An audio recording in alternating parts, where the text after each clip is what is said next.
The last 6 Dharma talks,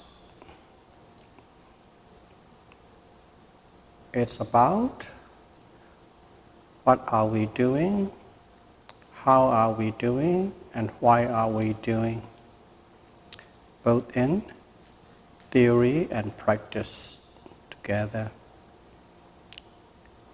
And that portion, we call it Beginners Level 1. So today, we will start the Beginners Level 2 with the Dhamma talk number 7. And in here, we will touch more into Buddhism. The first level 1 is, without talking about Buddhism, it is simply how to meditate, mindfulness insight meditation.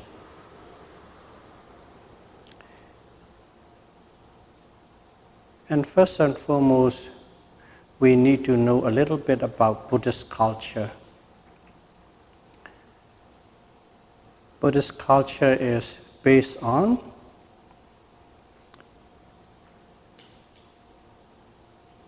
love, kindness, politeness, respect, and gratitude. Those qualities are all expressed at all times when we are relating with one another. So, every expression, behavior, manners, and speech somehow is intertwined with it. We stress quite a bit on mutual respect and gratitude because a lot of people take things for granted. Mutual respect and gratitude means we don't take each other or one another for granted. Put it in a modern way, not for taking granted. So in here, that is in general, we can define it, Buddhist culture, every activity is based on that. But we are stressing more on the meditation, mindfulness insight meditation. We know how to do, what to do, why we do already, and all the benefits.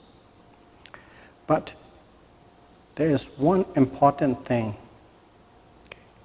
One important thing is, where do we build that meditation upon, this mindfulness insight meditation? Whenever you build a structure, a building, small or big, you need a very firm, strong foundation. Without that good foundation, whatever you build upon will fall apart eventually because it's not balanced, it's not grounded. And in Buddhism, everything is based upon the foundation of sila. Call it sila. For lack of a better word, in English translation, we call it morality. Some people don't like to use the word morality, and as soon as they hear the word morality, they back off. But try and understand what this sila means. On the foundation of sila, or precepts, or morality, we build this meditation. So whenever we start or we practice a meditation, right at the onset, we take the precepts. Because these precepts, even though we take it, we are not able to observe it fully at all times. Sometimes we break here, we break there. That's why when we start meditation, we start anew. Take the precepts. Because it is the foundation of this meditation. And when we take the precepts, now it's the Buddhist culture comes in.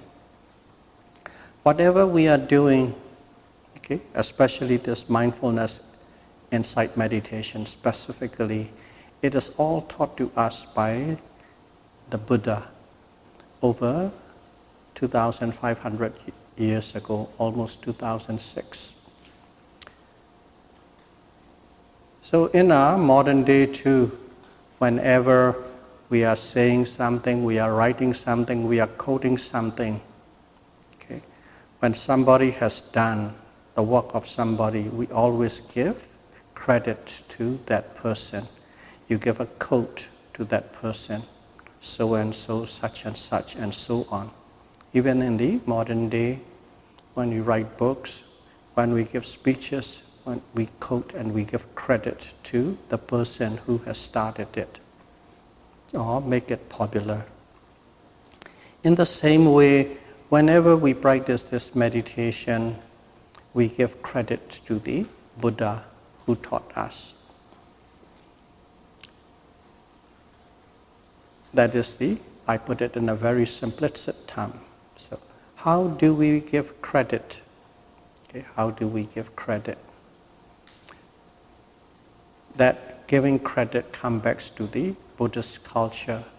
We express in terms of our physical deeds or behavior, and also in speech. Okay? Action, physical actions or verbal actions, that is intertwined with love, kindness, grace, respect, and gratitude. Okay. So we do something physically and verbally. Of course, you can do this physical and verbal because there is a thought base already. Without that thought, without that intention, you won't be able to do it. So, no need to say there's a thought as well. Okay, the intent there, and then verbal speech, and then physical deed. So when we take the precepts, we started with a certain actions. Okay. We have a little handout today that's called Homage to the Buddha. Homage to the Buddha is, if you look at it, okay, it's written in Pali on the top, and we always recite that. That is the Namo Tassa Bhagavato Arahato Samma Sambuddhassa. Repeat for 3 times. In short, okay, that short meaning, homage to the Blessed One, the Worthy One, the fully enlightened One. Okay, that itself will take about 30-40 minutes to explain if we want to go in detail. But we will just leave it as that. Okay. So that means we pay homage to the Buddha, Dharma, and Sangha. That is, when we recite it, we are paying respect to the Buddha in terms of speech, which is based upon the thought. And after that, we say in Pali again, okay, Buddham Saranam Gicchami, Dhammam Saranam Gicchami, Sangham Saranam Gicchami. And here, say, I go to the Buddha as my refuge. Okay. More precisely is, I approach the Buddha for my refuge. I approach the Dharma for my refuge. I approach the Buddha for my refuge. And whenever we say things, you will hear quite often, we also say 3 times. 2nd time, 3rd time. And why 3 times, you see, or you hear quite often? Because, number 1, when you do the same thing 3 times, you show the seriousness. That is one intent of saying 3 times, doing 3 times. You are very serious. If you are not serious, you won't be repeating it. That is one. And also in the olden days, we don't have, like today, written books or CDs or videos and so on. So a lot of things are learned by heart. And whenever you say something repeatedly again and again and again, that's how one memorizes things. So when you repeat 3 times here, 3 times there, and all the time, automatically you memorize that words or phrases or verses. That is another way of the way by repeating 3 times, the benefit that we get. So that's how we say, and that is a verbal. And of course, we have the thought intention already. And now I will show how do we do in terms of physical actions when we say these things.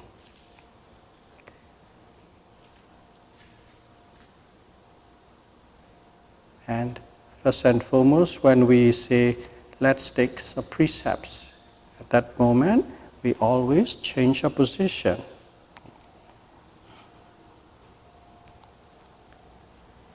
We change our position this way. We sit on our heels this time, and we keep our palms together in front. Okay. At that moment, we say the word Buddham Pujemi. Buddham Pujemi means I honor and pay respect to the Buddha. And then, after that, we bow down. When you are bowing down, you don't think about anything except you are observing every actions and movements, just like your meditation.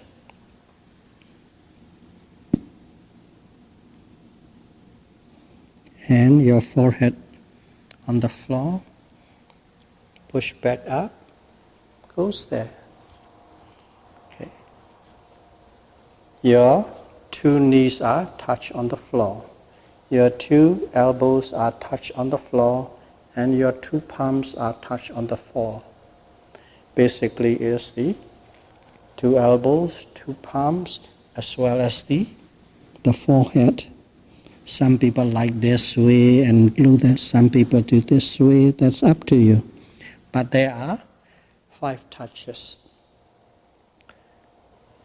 Elbows, knees, and the forehead touch. 5 touching. And why do we do that? And while we are doing that, I already said, at that moment, you think about nothing except you are observing. Let me say it aloud. Bending, bending, bending. That is bending your stretching, stretching, stretching. And if you are aware of, when you are starting to stretch, your fingers starting to fall apart. If you are aware of it, know it. Bending, bending, bending, touching, pressing, pressing, leaning, bending, bending, bending, touching, pushing, pushing, pushing, pressure, pushing, pushing, pushing, bending, bending, bending, bending, bending, bending, bending. And that's it. And the second time, Dhammam Pujemi, I honor and pay respect to the Dharma. And we bow down second time. And then Sangham Pujemi, I honor and pay respect to the noble ones, the monks. And bow down a third time. And then after that, we repeat that, recite Namo Tassa. Namo Tassa Bhagavato Arahato Samma Sambuddhassa 3 times. And then we know the verses that we recite. Okay? Those things we recite. And all the time you have that position. And at the end of, after taking the precept, you bow down 3 times saying Buddham Pujemi, Dhammam Pujemi, Sangham Pujemi. So that is the expressions of love, kindness, respect, and gratitude to the Buddha physically. And then verbally is saying it, mentally there is an intent behind it. So that is what the whole thing about taking precepts. Now, why do we say Buddham Pujami verbally? I honor and pay respect to the Buddha, and then you bow down. While you are bowing down, you are not thinking about bowing down. You are only observing every action's movement, all the physical characteristics of the physical process. Why did we do that? Oh, the reason is that I'll have to tell you a story. At the time of the Buddha was alive. Buddhas gave instruction to the monks how to meditate. So the monks took their own path under the tree. This one sat, another one sat over there. This one walked over here, this one walked over there. They do their own meditation. And around that time, the Buddha walked around, check around and see who is doing what is doing and how are they doing. And whenever the Buddha comes, and what happened was the monks stopped. Okay, the monks stopped, put their hands up, and they just let the Buddha go. That's like they thought as a sign of respect. The Buddha passed by. And at that time, the Buddha gave them, if you want to give respect to me, the best respect you can ever give is practice what I say. Be mindful of what you are doing. That is what the Buddha said. The greatest respect, the best respect that you can give me is if you are practicing what I have taught you. That is Buddha's speech. Yeah, the other one also respect, of course. Stop, put your hands together, heads down. Okay. Just like, big CEO comes and all the employees just stay like that. Just the same way, that because this is the way we give respect in our society. So that's the Buddha said, that's the way it's give the respect.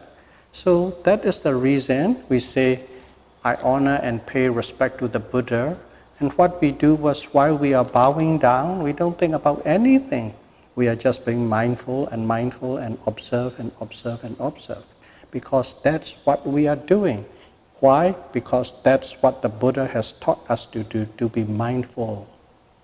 So that is how the respect comes in. And by doing so, we are giving the Buddha the greatest respect we can give. Because he said so. That is the greatest respect you can give me. So that's why we do that. So whenever in Buddhism, if you are doing something, you should know why you are doing, not blindly. And also, in Theravada Buddhism, it has to be always in reference to the scripture or Pali Canon, Tipitaka, the 3 baskets of teachings of Buddha. You must be able to refer back to those things in accordance. This is what happened. That's why we do this way. Not just, I created it and I planned it. It has to be a reference. And along with that, I want to say something. Number 1, I'm not a scholar. Number 2, I have never learned or I have never taken any training or classes whatsoever in Buddhism in a formal sense. Okay, I don't have anything. Don't think that I know and I read a lot. In fact, I don't even read a lot. But all that I am and all that I know and all that I have learned has come from my teachers. Okay, I have 3 great teachers that I learned directly from. One is called Ashin Janaka Biwinsa. Okay, that's called Chami Sayadaw, which is my immediate and also our Owadachiriya advisory monks of a society. That monk, he has been teaching me since 1992. So that is what I learned, and all his Dharma talk I listened intently, and all that I am talking about is what I heard and what I learned from him. And then there is another teacher. It's called Sayadaw Upandita. Okay, Upandita. And he's also passed away now at the age of, I believe, 96, a few years back. I learned directly from him as well. He taught, I trained, just like you are training, I trained under him. I practiced, I went retreat, I listened to his talk. And from those, I learned and I remember. And also there's another teacher called Sayadaw Usilananda. He resides in California, Half Moon Bay. He was in States since 1979. I learned from him. And from each teacher, I learned different things. The same thing, but different. Everything is about mindfulness, insight, meditation. But everybody has a different approach. And I learned all different styles and different approach from these three teachers. These are my direct teachers. I learned from them. And also there's one teacher called Sayadaw Ukundala Biwansa. He passed away at 101. Okay. All these teachers passed away except one, Chamye Sayadaw, and he's 92 now. Okay. These are 4 great teachers I learned from, and everything I'm talking, I heard from them, I learned from them, and the books they have written, I read their books. Together with the practice I have been doing for about 3 decades. The experience and all the learning from them I put together, and I'm sharing with you guys again the best that I can. And all these grateful teachers, they are the senior disciple of a monk called Mahasi Sayadaw. He was very famous around in the 1950s, and he is the one who popularized this Satipatthana Vipassana meditation, okay, mindfulness and insight meditation, to the world, to Asia, to Europe, and to North America. And after he passed away, his 4 disciples, there are many of course, but these 4 are the top monks. They carry on till today. And I'm just a satellite of the droppings from these teachers. So I want to clarify clearly, because I'm teaching to the class as well as this video will reach many people. So I want the people who are watching this video, I'm not a learned person.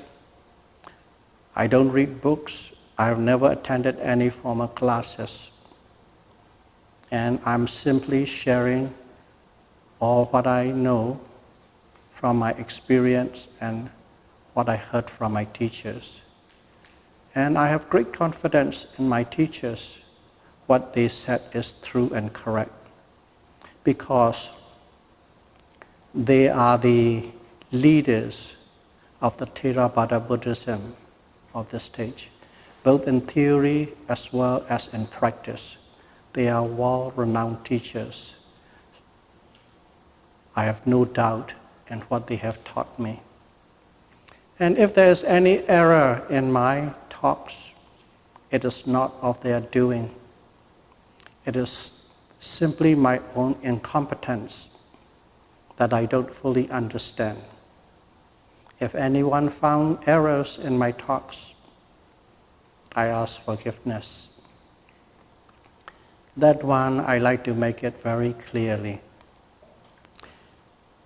Being said, I like to go back to our normal Dharma talk, which is, first of all, we take precepts.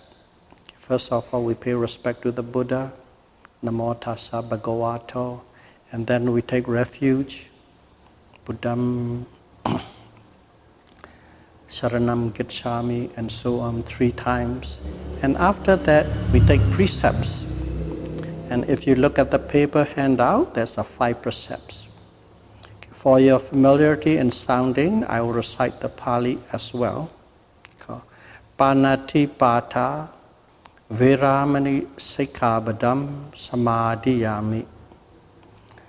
I undertake the precept to refrain from killing living beings. Adena Dana Viramani Sikkhabadam Samadhiyami. I undertake the precepts to refrain from taking what is not given.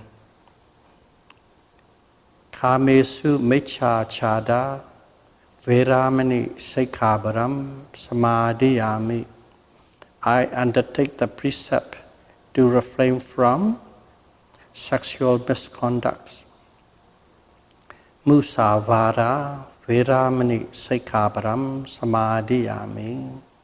I undertake the precepts to refrain from wrong speech.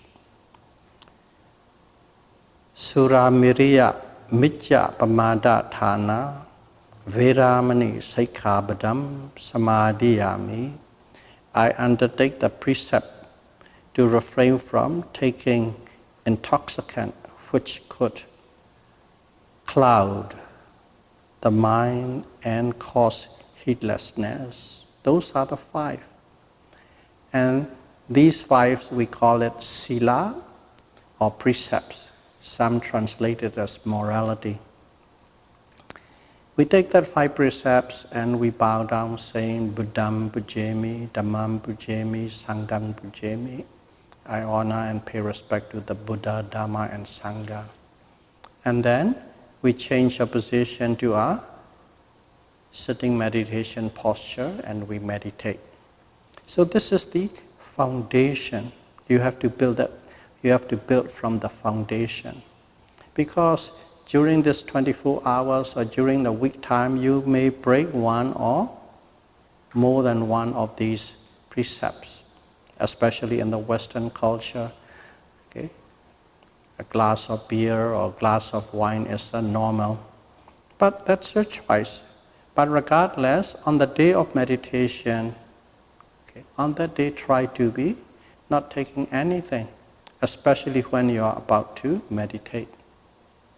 Because if you are tipsy, you won't be able to be mindful.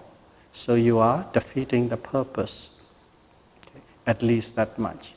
So, few hours before meditation and after meditation, keep them. As long as you keep these precepts, you are endowed with the precepts. When you broke it, you broke it. But let's say how you will deal with it later. So let's say what is mean by I refrain myself from killing living beings. Okay. And in here, all different culture, different religion, okay, different race, they have all different definition of what is a right killing and wrong killing. Okay, some believe that killing animals is okay, right? Some believe even killing human beings for a certain reason, a certain cause is right. Okay, so there's so many things, changes. But they have their beliefs. I'm not discussing or talking about these beliefs. People will live according to their belief, and based on the way they believe and they live, they have their own consequences. We always have the consequences of our own action. But at the same time, our actions are controlled or streamlined by our belief. Keep that in mind. So as a Buddhist, what is it? What it is killing human beings? Wrong. Killing animals? Wrong. Killing birds? Wrong. Killing insects, ants, butterflies? Wrong. Any living being is wrong. That's why we refrain. Okay? Of course, there are many ways to argue why is this way, why is that way. But we'll just put a very simple, when somebody gets killed, it hurts, it harms. Okay, it hurts, it harms. You don't like to be hurt, you don't like to be harmed. Okay, you don't like to be killed. If you don't want to be killed, you don't kill others. That's very general. Put yourself in someone else's shoe. And if you want more specific example, like actually, let's say, field experience. Okay. Of course, you can argue intelligence. Insects have no intelligence, and so on. So be it. I'm not arguing. Let's say somebody is going to kill you. You don't want to be killed because you love your life. You love your existence.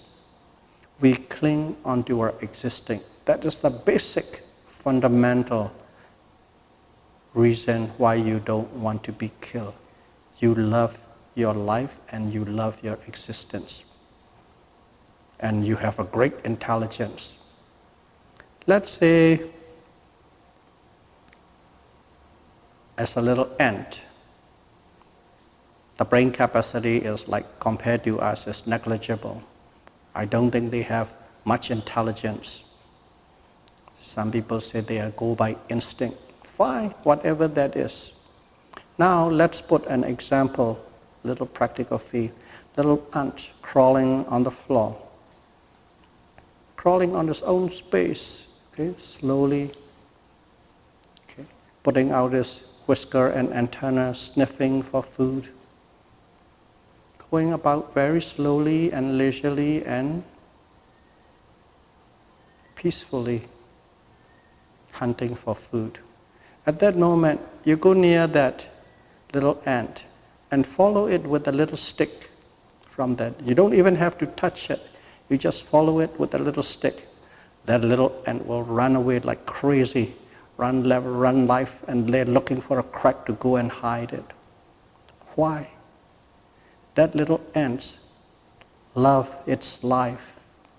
That little ant loves its existence, doesn't want to die. So forget about intelligence. We all love our existence. And if you love, and every living being also love their existence, for that reason we should refrain ourselves from killing. Period.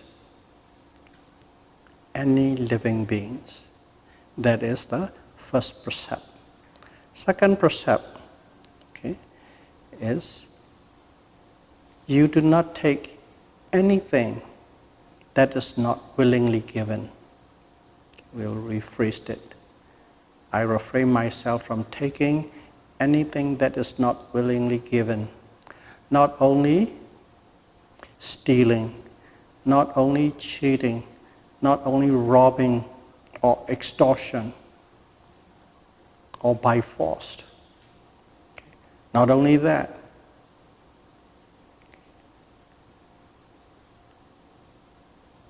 even if something is in front of that person, it belongs to that person, you try to take. Okay? You know that that person likes that thing. Okay? He used that thing very much for whatever that reason is, or whatever that sentimental reason is. But at the same time, for some reason, you had an eye on it. And you have a little bit of a leverage over that person. And you try to squeeze, come on, give it to me. No, come on, give it to me. And then you will say again and again and again, as you have a little bit of leverage over him, eventually he will give it to you. But he's not willingly giving it to you. It's under stress, under distress.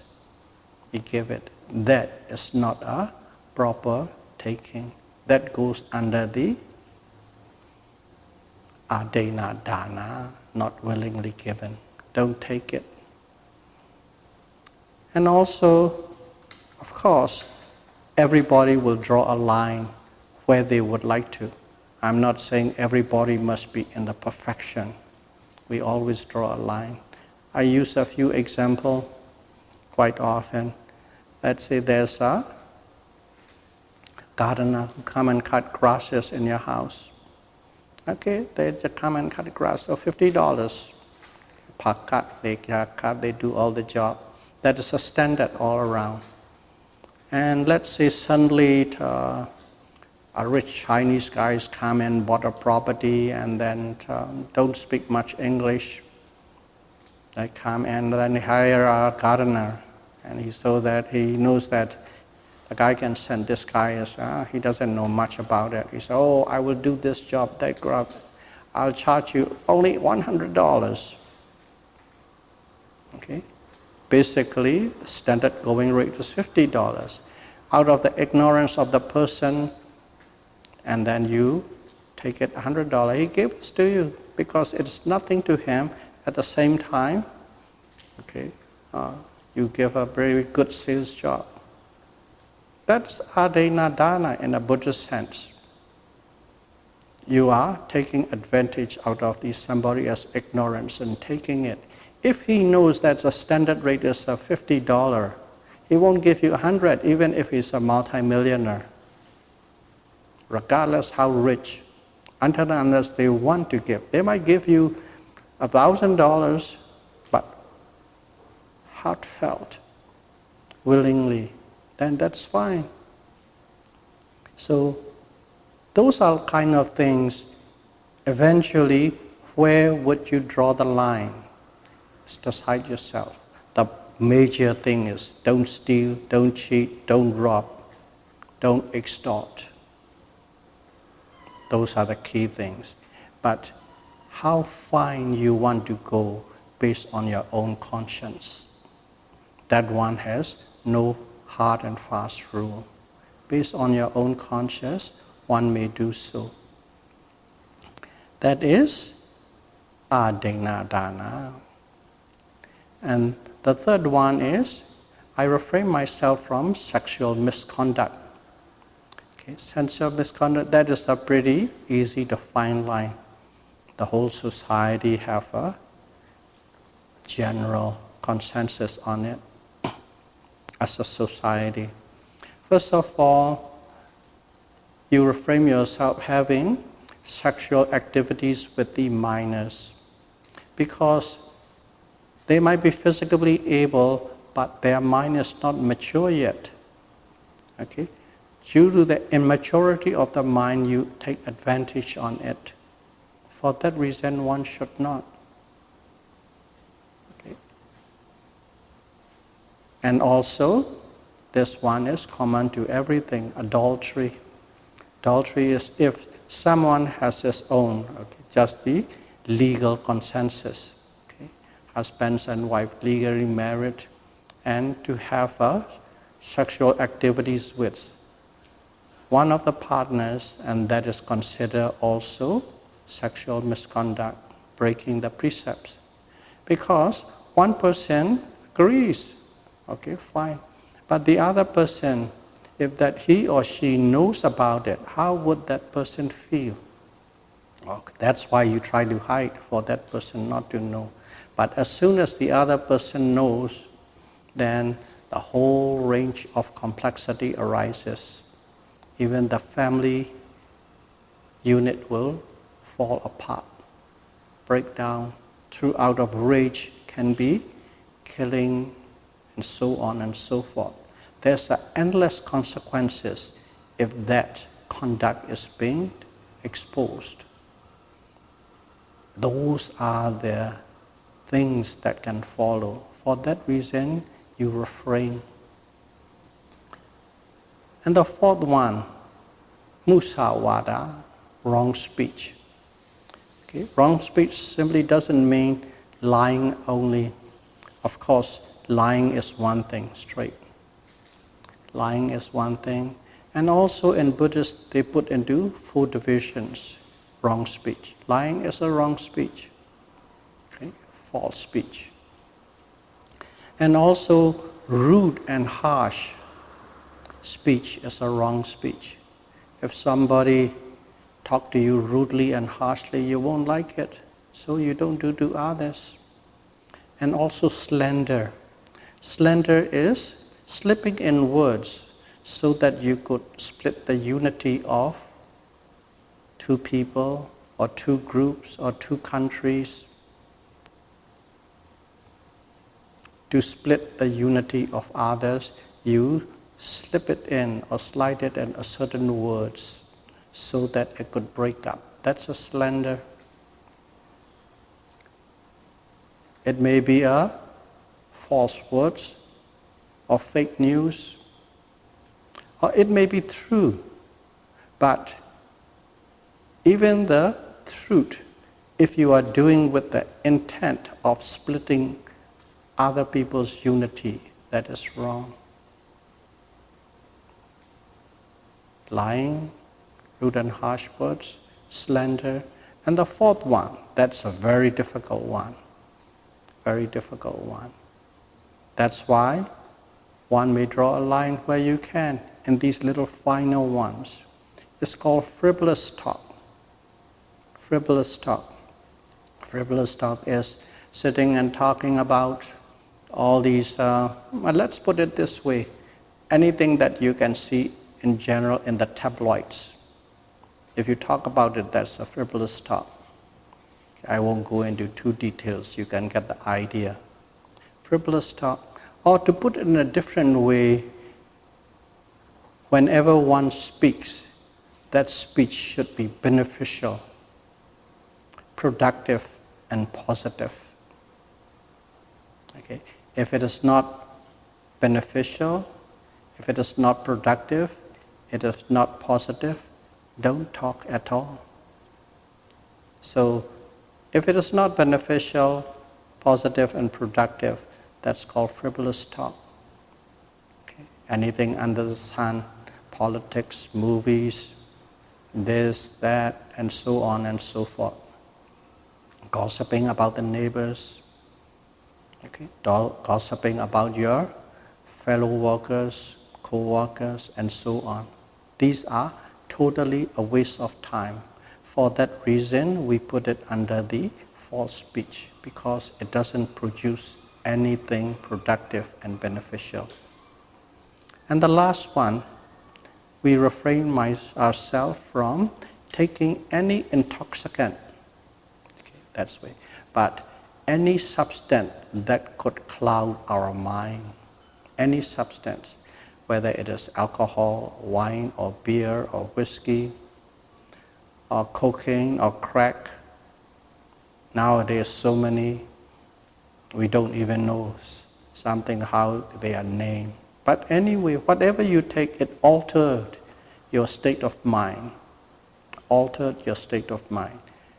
Altering your state of mind or clouding your mind is totally opposite to being mindful. It's opposite to mindful. When you are mindful, you always know exactly what you are doing and what you are saying, and you always are conscientious. How do you pronounce that? Conscientious about it is right or wrong, hurtful or harmful, and so on. Because you are grounded on the foundation of sila, precepts, and your decision making always goes based upon it. And if you're mindful, you always do something that is good and wholesome and beneficial. You always avoid something bad, wrong, and unwholesome, and hurtful and harmful. Automatic. All that you need is to be mindful based upon the foundation of precepts. That's why we avoid to take any substance that could alter our state of mind or that could cloud our mind to make us heedless. So that is the fundamental background foundation of mindfulness insight meditation. Now we complete. We have the foundation, and now we know how to build the walls, the floors, and the roof. Simply, it's to construct now, which means practice, practice, practice. So may all of you be able to practice Satipatthana Vipassana, mindfulness insight meditation, based on the solid foundation of precepts, which means does not hurt or harm anyone. And may you be able to see through a series of insights of existence as soon as possible. Sadhu, sadhu, sadhu, Buddham bhujami, Dhammam bhujami, Sangham bhujami. Thank you very much.